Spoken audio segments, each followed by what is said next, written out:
Hi, everybody. I'm Dr. Brian Ardis, host of the Dr. Ardis Show. We're so excited and thrilled for you to spend some time with us today. This is a special edition. I have been posed a question around the world, literally in other continents. They've actually stood up during Q&A sessions and they've said this to me, multiple people. And I've got tons of emails about this question. Dr. Ardis, you continue to talk as if all venoms around the world are dangerous, toxic, and cause problems. Unnecessary problems and evils. So why do they use bee venom to help people with allergies? And it's an accepted medical technique that can even be billed to your insurance in different allergy and asthma clinics around the world. And my answer is one specific, unique answer. And I remember the first time I was asked this, I was standing on a stage in London and a clinic owner in Belgium stood up and asked me this question. Yeah, I didn't forget about you. You're not the only one. People around the world ask me the same question. So, and I give the same answer every time, and everybody loves the answer. It's okay. I'm going to give that answer here in a second. However, I'm going to bring on this screen with me to share this space today with you in your home, in your car, wherever you are, to answer this question of, well, is bee venom safe? And what is it about bee venom that helps with allergies? I decided to bring the queen bee herself, who I refer to as Mother Nature very often, and that is Dr. Jana Schmidt. She's in her home there in Florida, and I asked her, would you come on here and help me answer this question about bee venom and its use with allergies? So one of the leading things here is you've heard, I guarantee you've heard this, that if you have allergies, you should just go down to a local farmer's market and get some local honey. Or go to a local grocery store, mom and pop shop, and buy some local honey. And if you just ate honey every day, it would help reduce your allergies. Well, honey comes from bees. It's made from bees. And then you've got this bee venom concept where you can sting using bee venom and needles with bee venom on it. You're going to have medical doctors sting you with a little bit of bee venom and help you with allergies too. So what's the difference? Why not the honey versus the venom? For me, I think I'd prefer the honey. But this is the question posed to me, so I would like to answer as much as we can about the bee venom question and why bee venom is used medicinally to help with allergies. And do we need to have any concerns using bee venom? So welcome to the stage, the queen bee herself, I call her, the amazing Dr. Jana Schmidt. Good morning. Thank you, Dr. Ardis. Good morning to you. Thanks for having me. This is a topic I don't get asked much about, so I'm excited to talk about it. Me either. I just happen to have the same answer every time. Dr. Janet Schmidt, we love you. Thank you for hanging out with me today. The background's always amazing. That is literally her back porch. Isn't that amazing? Oh, so we're very excited about this, but I want to tell you what the answer is I always give to everybody standing on stages or in emails or in text messages. All right. I am called the remdesivir guy, the snake venom guy, and the nicotine guy now all over the world. Okay. That's how they refer to me. So the snake venom aspect, I talk a lot about venoms. Oh my goodness. So I blew the lid on what appeared to be a venom industrial complex that a lot of people didn't know about outside of maybe bee venom in medical asthma allergy clinics.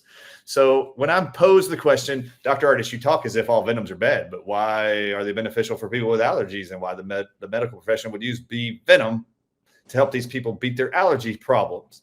My answer is always the same. I'd love you to hear the answer. That answer is always the same as this. Excuse me. When you went to get the medical treatment for allergies, did you know you were getting bee venom treatment? And they would all say, oh, yeah. Did you know that's what you were paying for when you handed them your insurance card, paid your copay or your deductible or the fee for the service? Did you know they were going to be injecting you with bee venom to help with allergies? Yes. And then this is what I always say. That's my problem. They are putting venom and then disguising them as drugs in pill bottles in your pharmacy, but they're not telling you that you're swallowing snake venom from a viper called the Giracus viper when it's called lisinopril on the label. They don't tell you you're swallowing snake venom. They just call it a ACE inhibitor high blood pressure drug. Oh, Ozempic and Wegovy, which are the brand names of a generic drug called semaglutide. Does any of that say in this syringe is liquid venom from a Gila monster lizard called Exendin-4 venom protein that you're injecting? Does it say that anywhere on the label? Did your medical doctor tell you, here, you just need to inject Gila monster venom inside of you for weight loss and diabetes? Have they ever told you that? No. Did the pharmaceutical industry ever tell the medical doctors that's what they're prescribing? No. Never once have they ever been told. Have they ever told you when they prescribe cosmetics or you see commercials for them that they're laced with cone snail venoms, king cobra venoms, scorpion venoms, crate snake venoms? Do they tell you that? And do they tell you what it does to you when you buy it? Did they disguise that ingredient as a peptide with a number that you then have to go look up and see what that is, only to discover it's scorpion venom, spider venom, or snake venom? And has that ever happened? Are your dermatologists telling you this, that this is what they're prescribing to you? No. Why do you have to go look it up? And then in agriculture, why? Oh, why in agriculture now does Monsanto own 4,000 patented seeds that have venom proteins from 5 different creatures: snakes, scorpions, spiders, bees, and wasps? Why have they never disclosed to any of us that you're eating fruits and vegetables that have venom inside of them? And they're growing plants that produce venom in every cell so that when pests eat the plants, they die from the venom inside the plants. Well, what do you think happens to you? All right, so what about the COVID-19 mRNA vaccines? The 2 people that just won the Nobel Prize in Medicine for creating them, Drew Weissman and Katalin Kariko, in every one of their research studies being paid by the NIH to develop them, Dr. Janice Schmidt, it actually states, and I put it in my book, we use snake venom phosphodiesterase to cleave the RNA of the mammal, the human. Oh, okay. Did anybody see on the ingredient deck on the emergency use authorization documents to the FDA from Pfizer and Moderna that there was snake venom phosphodiesterase inside those shots? Oh, that, by the way, is published to cause blood clotting in everybody you give it to. Oh, and what do they call these shots? Clot shots. Okay. My problem is they're disguising drug products, cosmetics, and your food with venoms, but they're not telling you that's what they are. They're not disclosing that to you. So I have a problem with you not being informed that they're doing this to you without your consent. So this is my answer all the time. Did you know you're signing up and paying for bee venom treatment? Yes, good. That's what they should tell you. They should tell you what they're doing to you and what you're receiving. The people that are deceiving you and withholding information from you that could be harmful in your decisions and to your health, I have a problem with the deceit. So if I have to go dig it up in research studies and patents, there's a reason they're not disclosing this to you. It must be because it's not generally safe and effective as they project. All right. So that is my claim all the time. And everybody loves the answer. I always think it's good enough. And I'm like, that is my problem. My problem is the informed consent side of all of this. You never were informed. Therefore, you really couldn't consent. So why are you just taking the drugs, walking away with the prescription tablet, pad, piece of paper to your pharmacy, never being told ever that they're telling you to use venom for whatever the scenario is? All right. That's my statement. That's my claim. That's the Dr. Ardis answer to, well, what about bee venom being used for allergies? Okay, there's a reason they're hiding it from you. There's got to be a reason they don't want to tell you. For many of these other drugs, vaccines, cosmetics, and agricultural products we consume every day, why they're not telling you. Right. Okay, Dr. Janice Schmidt, you may have a different answer. I would love to hear all the things you know about bee venom. You know everything about bees. I'm sure you've been stung by a few bees in your entire life, or maybe not. Maybe they just always saw you as their queen bee. I don't know. Maybe they just love Very rarely get stung, thankfully. I love everything bees. I respect it all. And, you know, I mean, anyone who's ever heard me speak, I'm enamored with them and and all the things that come from the bee. So let's review. Honey, they make bee pollen, they make propolis, they make royal jelly, and then in their little bodies, they make glucose oxidase, which is an amazing enzyme to help us fight off pathogens, and they make venom. So, you know, honey is delicious, low glycemic. It helps with allergies. It helps with wound healing. It can help with arthritis, all these wonderful things. Bee pollen, I could talk all day about bee pollen. Like Please 250 biologically active botanical substances in bee pollen. It's the perfect multivitamin, God's perfect multivitamin. It disables harmful pathogens and enhances neurotransmission in the brain, vitamin and minerals. It's just powerful. It's the #1 fertility supplement, gobbles up graphene oxide and superconductive fibers out of the blood and poisonous venoms. It gets it out. Propolis, a little different. So the honey they make, it's this, everybody's familiar with honey. The bee pollen is the pollen they've gathered from the flowers. They put their little enzyme in it. They bring it back to the hive. And propolis they use, it's different. It's highly concentrated. So they get sap and resin with the pollen and the honey and water, and they make this dark, gooey substance called propolis, and they use it for repair. And if any of the bees seem like they're being weakened down, like they're not feeling well, they'll give them extra, right? They'll put propolis around the hive, and it's pretty amazing. And it's amazing for wound healing. The best prebiotic I've ever seen, anti-inflammatory. And then we have royal jelly. So royal jelly is what they'll feed one average bee. This could just be a worker bee, but you give it royal jelly as it's growing, it's going to be a queen bee, and it's going to live 15 times longer, be 3 times the size, and brilliant. That's awesome. So I'm not a fan of harvesting royal jelly because you have to trick the hive into thinking they need more queen bees. You kill the queen larvae and then you scoop up the royal jelly. So I'm not a proponent unless it's like a life-threatening type of thing and it could help somebody, just overcome something that nothing else can. I don't harvest royal jelly at all. So honey and bee pollen, those are my main, and propolis. Totally. Right. So now let's get to venom. What is venom for a bee? It's their defense mechanism. It's their protection. It's what they have. They're these tiny little things. They need some kind of defense mechanism, and they inject their venom into predators to deter them. And it's full of bioactive substances. What it's trying to do is kill what's trying to rob their hive or hurt them. So I think they need that defense mechanism. And sadly, the bees will die. Most of them. Most things result in the bee dying. So anything that results in the bee dying, I'm not a fan. The bees are already having a hard enough time as it is. Let's back up a minute and think about how valuable bees are. And then we're going to talk about how they're being just destroyed. Approximately 75% of the world's crops depend on our pollinators. And 80% of all flowering plants, they rely on the bees alone to pollinate them, to keep this going, perpetuating. And also they sound important. They sound really important. And it's Necessary not just for the whole plants. ecosystem. It's not just plants. Like, what do the cattle eat, right? They rely on the bees to pollinate, so they get food.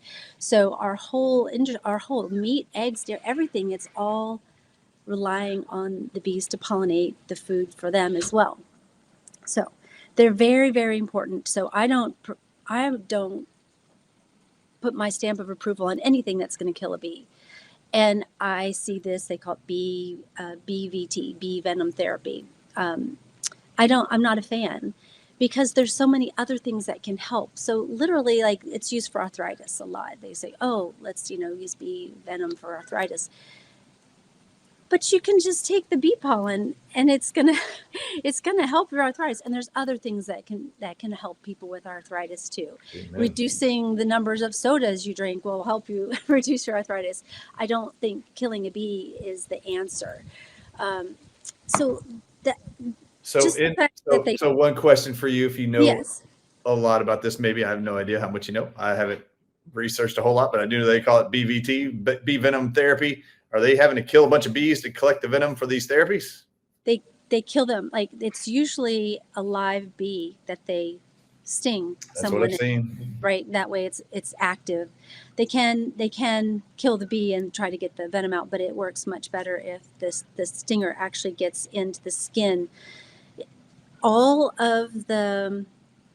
Most of the bees have barbed stingers, and so when it gets in the skin, it comes out of the bee, but for 20 minutes, it's going to pump that venom into the body. And so that's usually how it's done. The male bees don't have any stingers, and the queen bee, her stinger is not barbed, so she never loses her stinger. She could sting you over and over and over. So awesome. Yes, and it's to defend their hive. It's not It's not for people. So just that alone, that they get stung, and when someone gets stung, then the bee dies. That's enough for me. But let's examine the bee venom a little bit. What's in it? Oh my goodness, there's so many things. So when I was looking at the list again, because I know there's different things. There's something called melatonin, and I'm familiar with that. But I looked at the list again, and there's something. There's histamine, right? There's histamine reaction, but there's something called mast cell degranulation peptide. This peptide is a blocker. Have you heard of voltage voltage sensitive gated blocks on cells that let certain things in and out of the cell? This one completely blocks potassium channels. Potassium is very important inside of a cell. That helps cellular communication. It helps homeostasis. It's very, very important, and it's going to block that. So that's one thing. That's just one thing in bee venom. Also, are you ready? Phospholipase A2. Have you heard that before? Phospholipase A2. Yes, I've heard that many, many times. So many Yes. times. Like, I'm too familiar with this term now. And so this is the same thing in these other venoms that we've talked about that are in shots or in medications that are causing such terrible problems in the body, inflammation, cellular damage. And we've talked about this ad nauseum, right? What this does to a body. Well, that's an enzyme that's in bee venom. All right, so just to remind the audiences here, phospholipase A2 is what they discovered. You can read about it in my book, but when the University of Arizona in the United States decided to do a study on what was causing people with COVID in hospitals to ultimately die when being treated for COVID. They analyzed 300 patients who died. They took their blood after they were dead and buried in the ground. They took all of their blood, and they discovered that there was a deadly toxic amount of one venom protein in all of their bloodstream that they told all medical doctors at the end of their research study. They said, this is the one enzyme you have to be tracking in your patients in hospitals to try to prevent death. And it's called phospholipase A2. And when they published the findings of this phospholipase A2 enzyme, the title of their article reads, these COVID-19 patients' blood, their title of their article is like venom coursing through the body. It looks, and then they write, the subtitle is, researchers identify the one enzyme responsible for the death of all COVID-19 patients, and it's an enzyme found in rattlesnake venom. Now, you are relating to us, this exact same venom protein that killed everybody during COVID is one of the deadly enzymes that are found in smaller doses, right, in bee venom, because bees are smaller. Their venom glands are going to be smaller. Their dosing is going to be smaller. However, that enzyme obviously is not only health benefiting. That's true. That's true. I've had people say, well, I'm allergic to bee stings. Can I take pollen? I'm like, the two totally different things. They have nothing to do with it. The chemical composition is not even close. So I just wanted to clarify that. That's funny. Also the phospholipase A2 has been found in high doses in people with Alzheimer's and MS as well. So this is something I don't think is important to put into the body. And when people talk about bee venom therapy, that for MS, for multiple sclerosis, I'm like, you're going to make it worse. You're literally going to make it worse because of what you're putting in the body. So I don't see any reason to sting yourself on purpose for any sort of health reason. Yes, it will emit this allergic reaction. And my husband often gets stung because he calls himself the bee mechanic. I'm the beekeeper. Actually, they keep me, but and I do all the things. But he calls himself the bee mechanic because if a hive needs a repair or we need to add another frame on top of a hive, he'll do that. Inevitably, one will get squished. When they get squished, a pheromone goes out and it literally says attack. I mean, it tells everybody, especially if that bee dies, then it's even stronger. Wow. So he'll get stung, and we do the things to get the stinger out. You scrape it with a card. You don't want that stinger in there, and put some aloe, lavender. There's all kinds of honey, all kinds of things you can put on the stinger. But he notices an anti-inflammatory type of reaction, just for a couple of hours. So I think people think that is going to help them long term, this anti-inflammatory, because your body is reacting to the venom in the body, and it's going, this shouldn't be here. Let's react. Let's get it out. Of course. So I think that is mistaken for healthy for you. There are many other ways to reduce inflammation in the body without being stung. So if you're introducing histamines, for example, which is the term we've all been programmed to recognize comes with inflammation and allergies and asthma, you have these histamine reactions. They're actually injecting you with bee venom that has histamine in it. What do you think the reaction of the human body is to counter histamines? It produces antihistamines, which helps to reduce inflammation throughout the entire body. Exactly. So your husband, Mike, should be the most anti-inflammatory human on earth. He should have the least histamines on earth if he's kept getting stung by these bees over and over and over. That's really funny. And did you know they remember him for 30 days? If he walks by the hive, that one, they're like, there he is, get him again. Like, he can be gone for a couple weeks and he'll see them and they'll come right after for about 30 days, like the cycle where some new bees have been born and then they're not after him. So I try not to ask him to do too much, but well, I try not to think about it too much, but if they're using live bees for bee venom therapy for arthritis, inflammatory conditions, allergies, you name it, right. If they're stinging you and then pulling the stinger, leaving the stinger in the skin, pulling the bee off of it. Yep. What do they do with the bees after that? Do they rehab them? No, they just die. They just throw them in the trash? Yep. That's got to be a horrible. All right. Does PETA get involved with this? Is PETA claiming that this is inhumane? Not that I've heard. They don't have the empathy that you do? For insects, probably not. Insects? No. Yeah. Oh, goodness. No, I'm trying to protect them. And so this just, to me, seems like against all that I'm trying to do to help the bees, especially when there's other things you can do, even bee products that can help what they say the bee venom helps without all the poisons that you were just flooding your body with.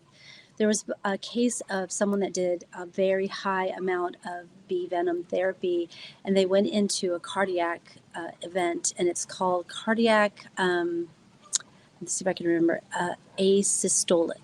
Are you familiar with that?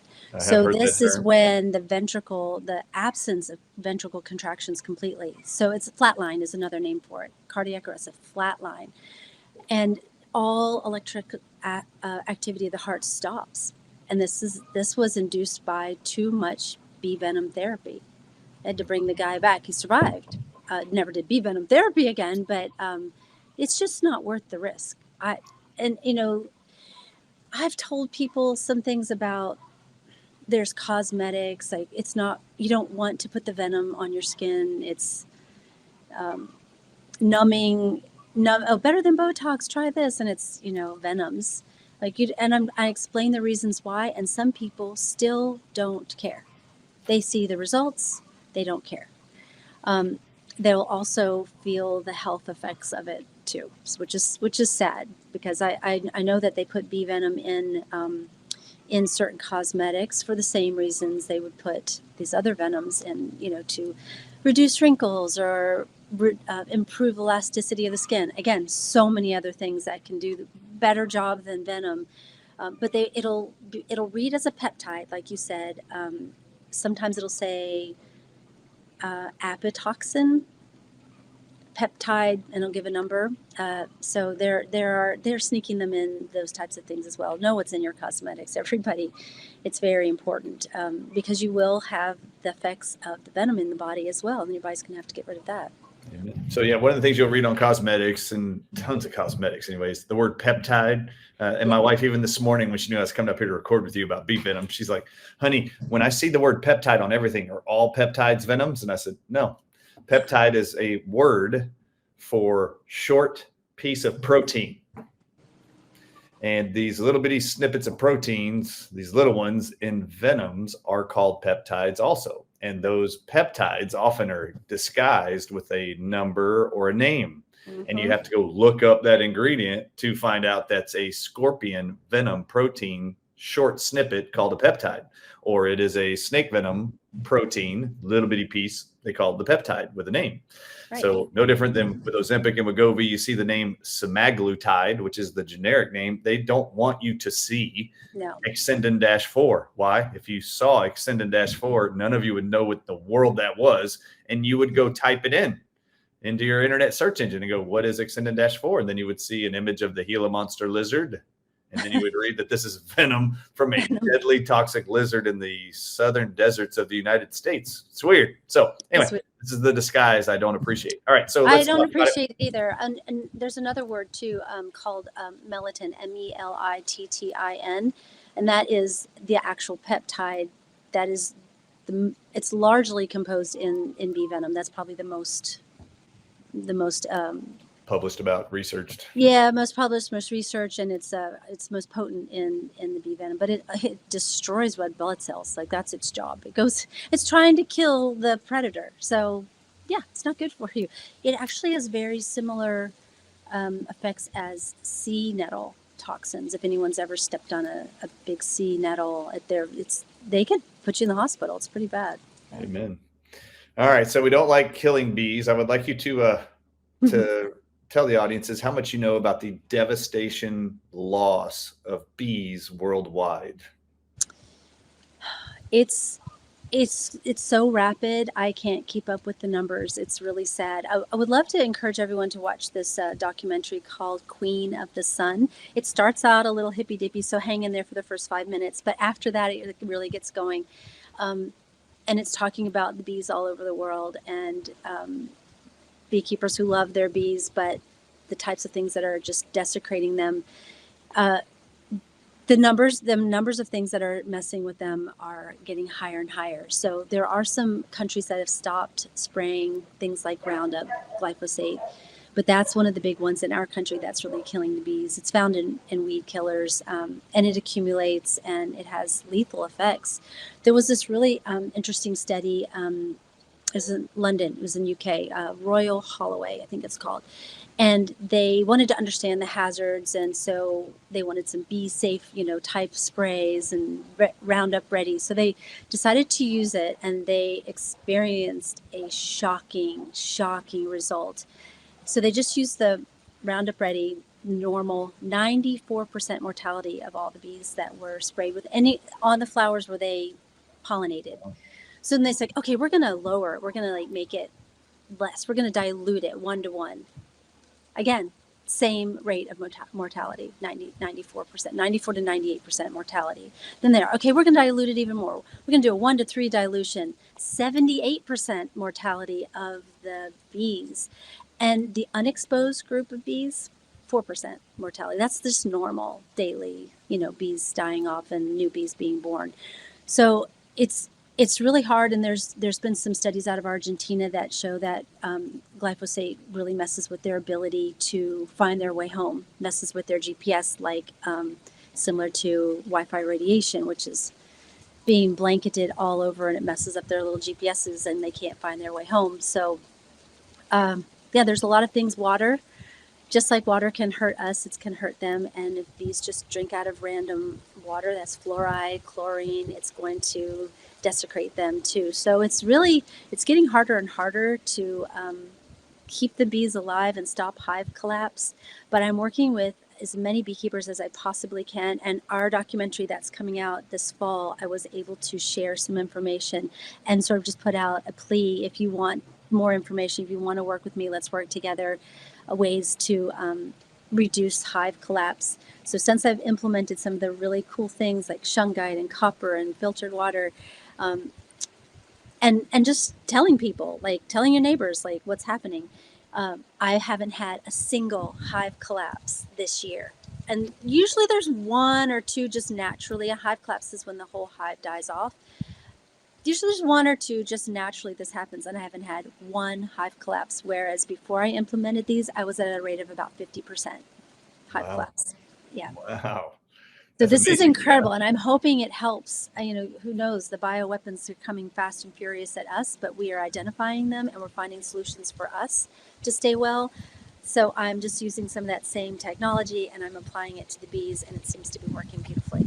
Well, I think our entire life, you and I, well, you were raised in the woods as a kid, so maybe you didn't have this programming, but all the rest of us that were in homes watching television and Saturday morning cartoons, we were being programmed that pests are just annoyances. So all the insects are destroying our crops. They're getting in the way of food supply for all the humans. So we need to just wipe them all out, find the ways to create pest-resistant crops, which They're doing it now with infused genetically modified seeds with venoms, so they don't have to spray pesticides. The plant itself is toxic.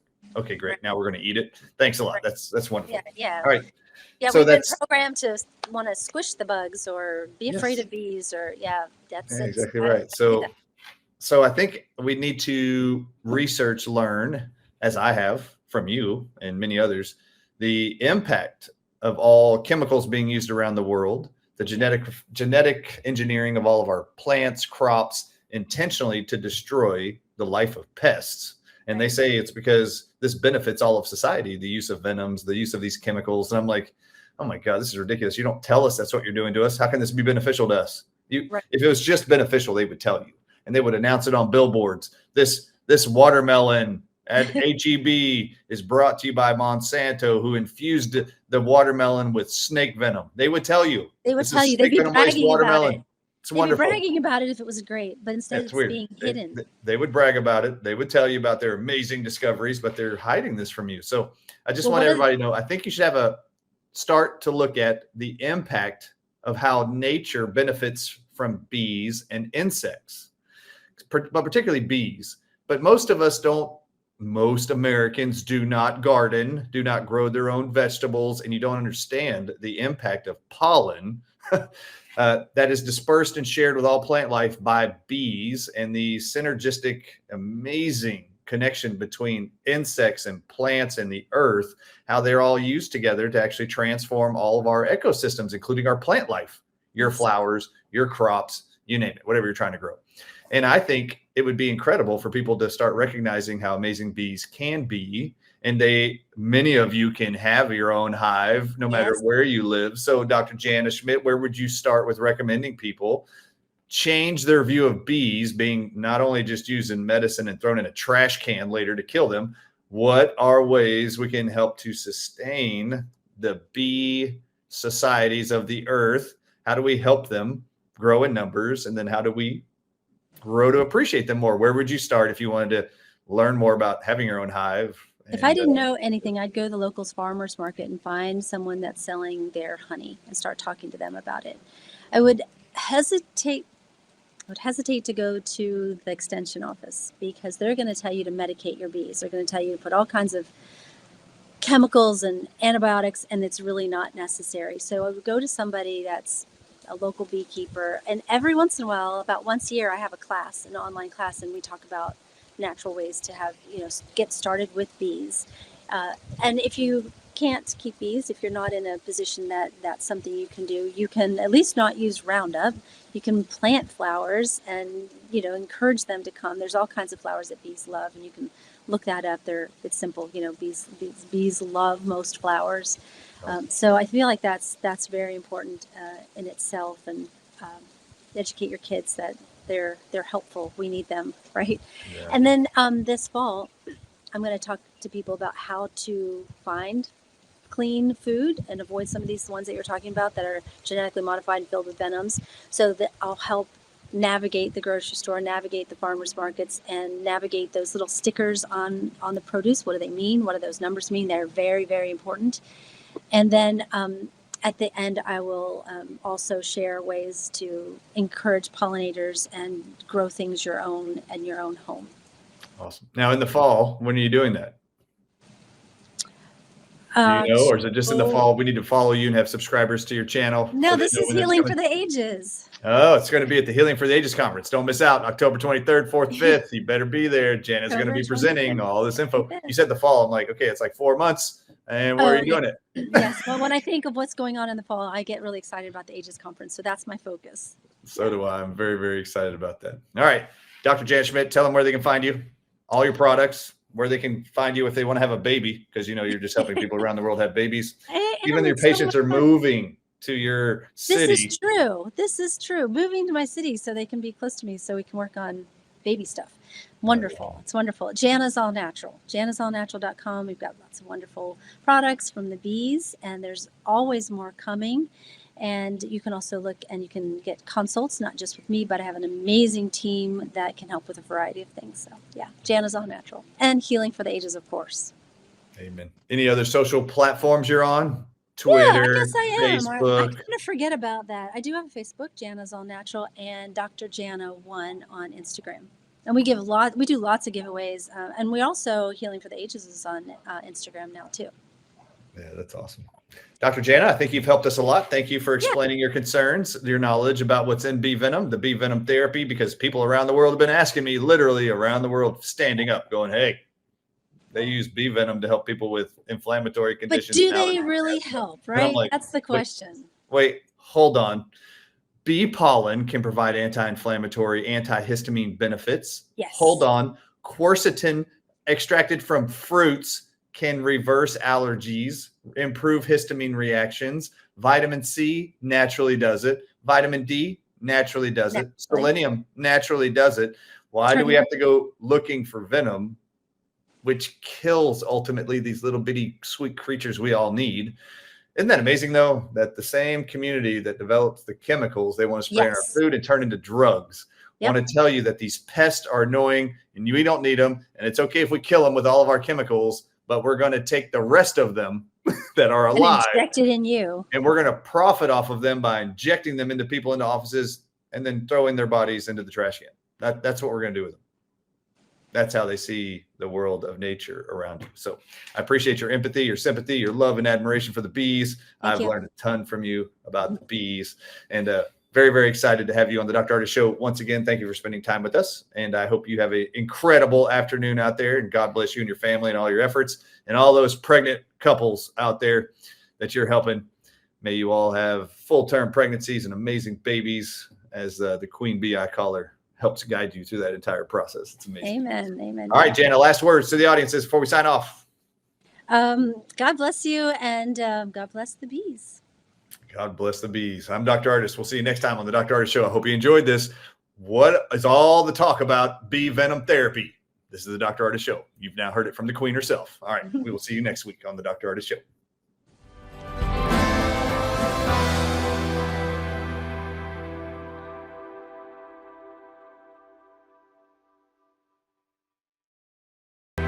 Disclaimer.